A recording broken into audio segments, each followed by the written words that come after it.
Hi, I'm Dr. Emil Tompkins, and this is 1 Minute to Wellness. So yesterday I was asked to give my opinion on the swine flu vaccine, and the first thing I thought was, oh great, let's see how many people I can make mad with this one. So as long as you know that what I'm going to be giving here is mostly facts and a few opinions in this video blog, you can take it for what it's worth. When you make decisions about what you do for yourself and your family, please do the research and make sure whatever decision you make is best for you and your family. First, let's talk about what the flu is. The flu is a virus. It's a virus that attacks the respiratory system. We have trouble breathing for a while. We'll actually get pretty sick. Most people that get the flu are generally laid out for 5 to 7 days. It attacks the lungs. You are in the bed, not really able to breathe very well, not able to do much for about 5 to 7 days. So one of the first questions that we should ask is, how often do we actually get the flu? I can't remember the last time I got that sick. And so what that really means is most of us, when we get sick, we might be getting a cold or some other type of virus, but chances are we aren't getting the flu. So just one thing to know, that the flu isn't nearly as widespread as many people would maybe lead us to think. So that's one thing to consider. When we get sick, it's usually not the flu. Now, if we do get the flu, or when we are concerned about the flu, the recommended way medically is to have a flu vaccine. There are a few problems with this idea, though. First, when we're making decisions about taking vaccines or any other medication, weigh the pros and the cons. What's the benefit of taking the vaccine and what's the con of taking the vaccine?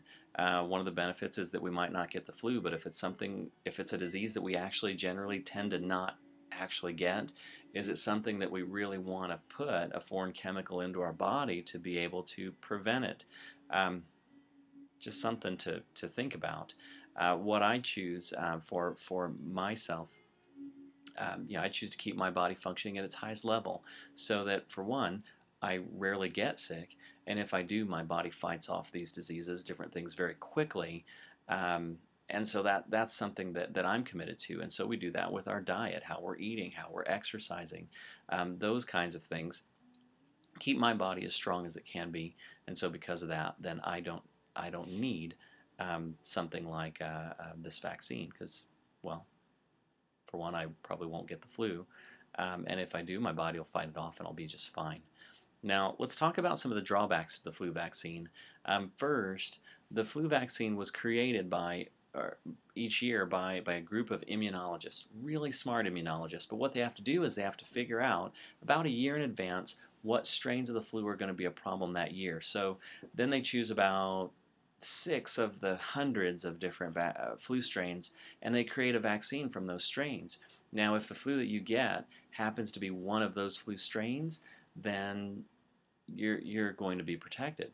But now, if the flu that you get is one of the other hundreds of strains, then that flu vaccine is completely ineffective. Again, taking something in that may not give you much of a benefit is something that you have to think about. So, because it's impossible to pick the perfect strains of the flu in those vaccines, we know that the flu vaccine is imperfect at best, and it's likely that it's just not going to be very effective.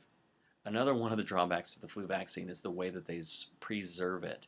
They use a chemical called Thimerosal, and what Thimerosal is it's a preservative it's the best preservative on the planet for vaccines, which is why they use it. And because the way certain vaccines are packaged, especially the flu vaccine, they are almost required to use that Thimerosal. The only problem with Thimerosal is that it contains mercury, and mercury is a very well-known, powerful neurotoxin, and in some people it can cause neurological damage. So because of this, the benefits of the flu vaccine may not outweigh the cost. There are a lot of different reasons why you would make certain decisions whether or not to take a medication or to not take a medication. And I'm not here to tell you that you need to take that flu vaccine, and I'm not here to tell you that you don't need to take the flu vaccine.